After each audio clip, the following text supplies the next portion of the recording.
welcome back to a brand new episode of Public Opinion with your host, Pam Morton.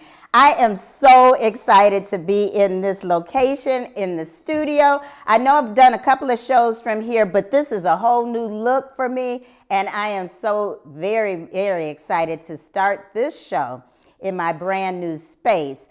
So welcome to my new space for the Public Opinion Show. I'm going to continue to do the Public Opinion Tea Times with Vanetta. We always have such a wonderful time just talking about whatever is going on, what people are talking about. That's the tea time. But this is the long form of the Public Opinion Show. And so I just wanted to have a little bit of a different look and a little bit of more style to the show. Vanetta's going to be joining me sometimes for topics that she's interested in and if she is available. So unfortunately, she's not available for today's show, but hey, this show must go on, and I'm excited, so excited to have a very, very dear friend join me today for this show. So I'm going to get started and introduce you to her. Let's go. So I am so excited to have Sharon Parker be here today as my special guest host. Sharon is entering her seventh, and I said seventh, year of retirement from the Ohio Department of Transportation, where she worked as a financial analyst within the Business and Human Resources Department.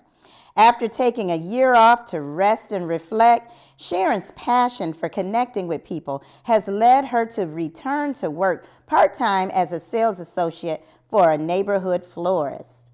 Okay. So let's welcome my special guest host. Welcome, Sharon. Thank you so much for agreeing to be on my show this week. I'm delighted to be here. I really appreciate that. For everybody who doesn't know, Sharon and I have been friends now for 10 years. Yes. And I met you at my 50th birthday party. She came to my house. She came in like a dynamo. She was like, what can I do? And I told Vanetta, I said, I like her. I like it when people come in and really just, I don't have to ask her, you just wanted to come in and help. And your husband and my husband are fraternity brothers. They actually pledged together. Correct. But life was lifing, and it's like they had fallen off on their friendship. They were still friends. Sure. And then got back together when I was like 50, and of course now I'm 60. But we have been friends that long, and Sharon and I go to happy hour every week. She and I are happy hour buddies. Yes, we are. And so we go to happy hour, and that's when we have such good conversations. And so you are retired now. You are a financial analyst. You've raised 2 kids. I have 2 grown children. I'm still in my profession. And so people would say that we are strong Black women. And so that's what the topic is going to be about this week, is strong Black women, aggressive or assertive. And you know what? And it's a shame that we have to even think of it like that, So when I say strong Black woman, Sharon, how would you describe, or what would you define as being a strong Black woman? Well, it really depends. It depends on your audience. It depends on your circumstance. Okay, it's kind of like something that can't be taught. It's basically inherited. And it depends on how you were raised, what type of mother you had, what type of foundation you come from. It's a matter of having some things set as kind of like the foundation. Your foundation is very important because it's going to depict how you move throughout life. So when we say strong, okay, what would you say makes you strong? Just as a woman, and then we're going to get to the part about the Black woman. So what do you think makes a woman strong? I think what makes a woman strong is how she moves throughout life. I think that there are circumstances where women, we are just kind of like born nurturers. We take care of the family, we take care of the community sometimes. We're good friends too. You and I are good friends. We take care of each other emotionally. And I think that we carry so many crosses that makes us a little, being strong, have to be strong and the go-to person. Right. They come to us for everything. We have to be the backbone. Sometimes not financially, but sometimes we do run the household.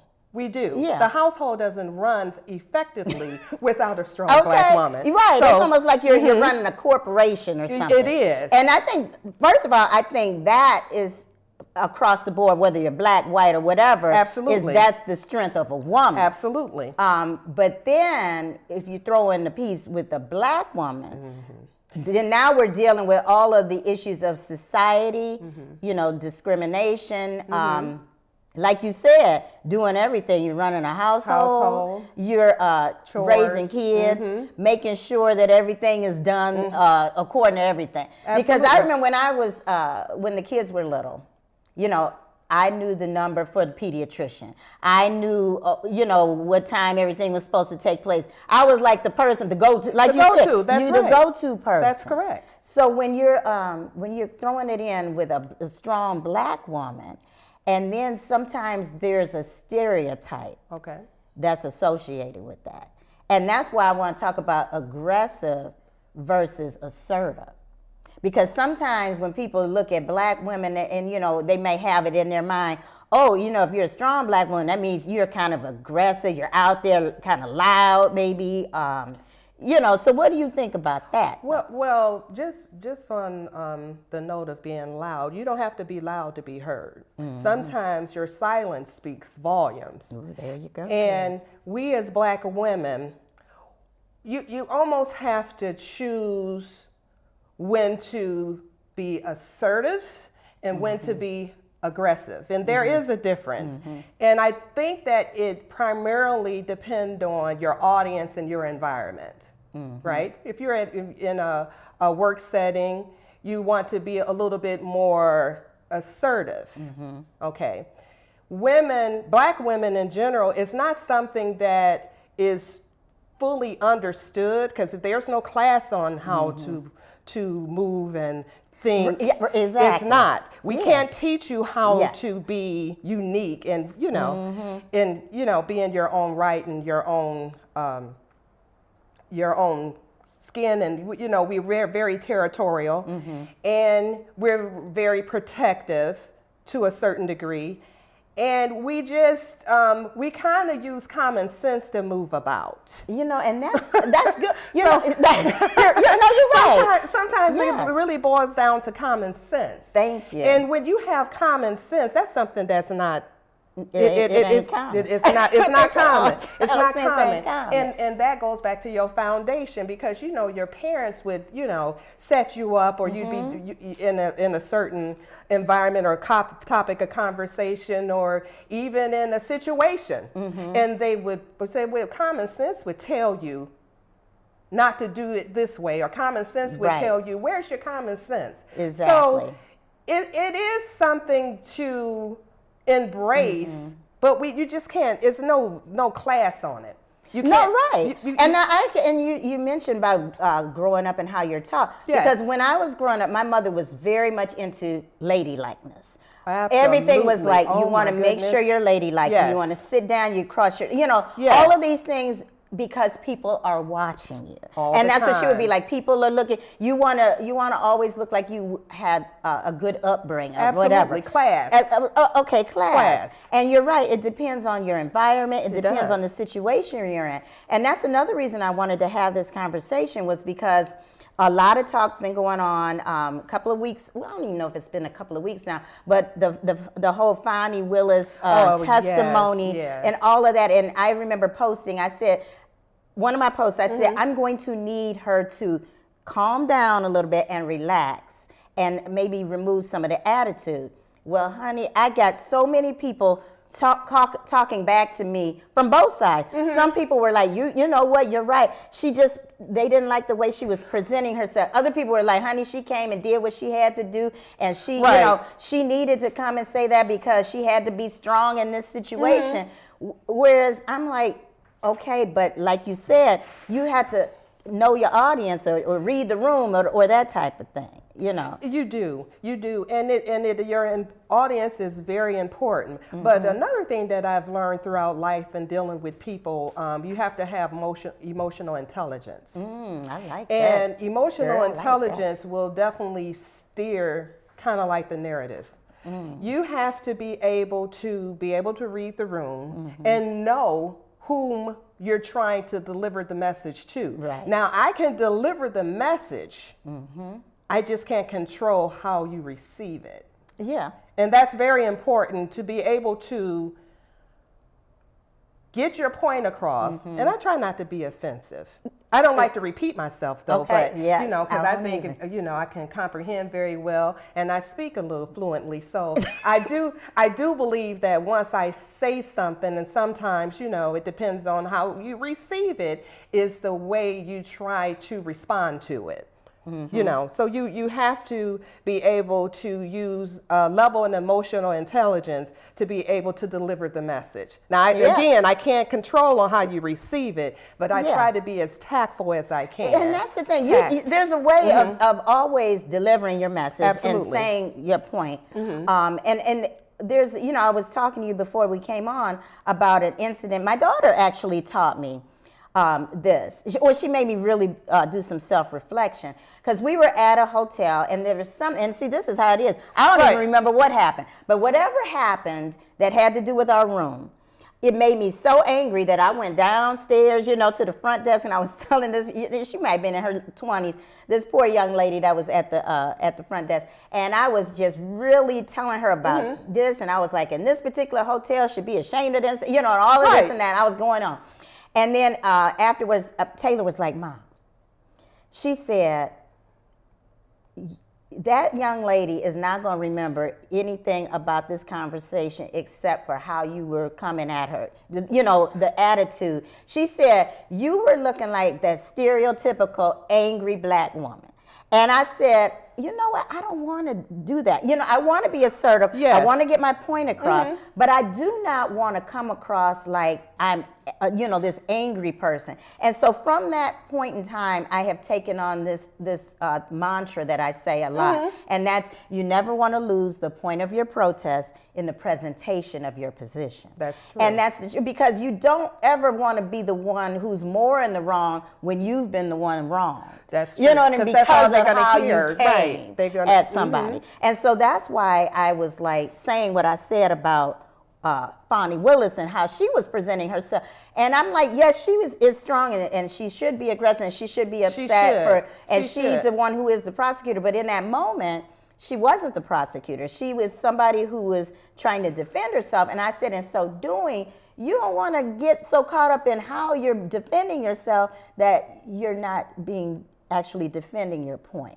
That's why I'm just like, it's your body language too. Yeah. Your body language a lot of times depict, give a person a soft, give a person the impression that you feel one way and you're not. Because if I'm standing there with my arms folded, that means that I'm not receiving the message that you're trying to deliver. You always want to have yourself positioned in a way where you're listening with your body.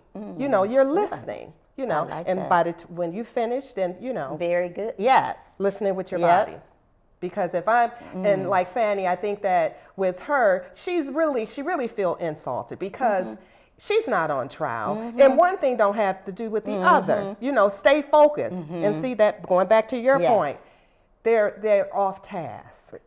Yes. Stay on task. Stay on task. This don't have one thing doesn't have to do with the other. And don't go all the way down the road on this one thing so that you become a meme and people taking out stuff about what you're saying. Just like you said, stay focused. Because some of the stuff she said, she could have said like you and I when we were just going out on to happy hour. Stuff like, well, I don't drink wine, I drink Grey Goose. People in America don't need to have to know that. They don't. I mean, that's the thing. It's certain things. It's like, just think about what you're saying audience. And think of your audience stay on task. Because you and I can talk, and we, very candid as two black women. We talk, the way that we talk. Right. Now, if we add another individual to, even if we add our husband, we may not even talk the same around our husbands, because we have our girl talk. But again, that's just something that you do, it's not something that you learn. It just comes natural.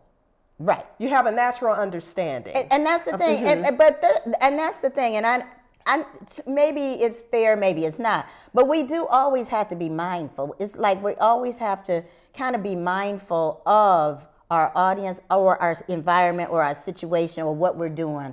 And even with that whole, like they say, the code switching and all of that, we have not even just the switching, we have to, is this a business environment? Absolutely. Are we talking, like you said, Right. it's just girlfriends? Girl talk. Or is it somewhere in between? But that's something that's constantly kind of going, It is, and I that, don't even we know. carry. I don't even know if that's something that can be corrected. Yeah. Or should it be corrected? What's understood doesn't need an explanation. If I understand your purpose and intent, I can respond to it. Right. Just to get that understanding. So it's important to have what you're trying to get across to an individual understood. And there's nothing wrong with asking it, did you understand what you, because I don't want to be offensive, but I think that it does primarily depend on your tone and your body language. And speaking I of can body, say, No, speaking of body language, I remember reading in Michelle Obama's book, and she had this one portion where she talked about, and I don't know if it was a PR person or whatever, but they said, I want you to look at something. And because she had been getting all this flack after she said the thing about, black people building the White House and how proud she was and everything. Absolutely. Which she should have every right to be proud. And then some of her speeches, they said, I want you to look at your face, your facial expression. And on a lot of them, she used to have this kind of look, almost like she was mad or angry, but that was just like her resting face, the way it was looking. But they said, you may want to work on that, because people look at kind of your face and you're looking kind of mad when you're not really mad, but she's focused and she wants to get her point across. But in so doing, she was kind of looking like this angry, like she was angry. And that's another thing is like you said, your facial expressions, your body language, a lot of that speaks to, and like you said, you can say a whole lot without saying anything. Without saying anything. Sometimes you don't need to say nothing. Oh, you don't need to say anything. Just, we as black women, we got all kinds we talking about a look, we got ways of saying, so we can say the same thing. And it can have four different meanings. It does. And people that it can have four different meanings. Dear and near to you know what those body languages and emphasis are. So you can say the word okay, but you can say it right, like okay. All right. Okay. All right, but right. And you don't know which okay it is, honey. And that's just like absolutely, all right. Or I can say okay. All right now, same thing, it's okay, but so yeah. But I think in general, we as black women are very passionate about our messages, and we're very direct.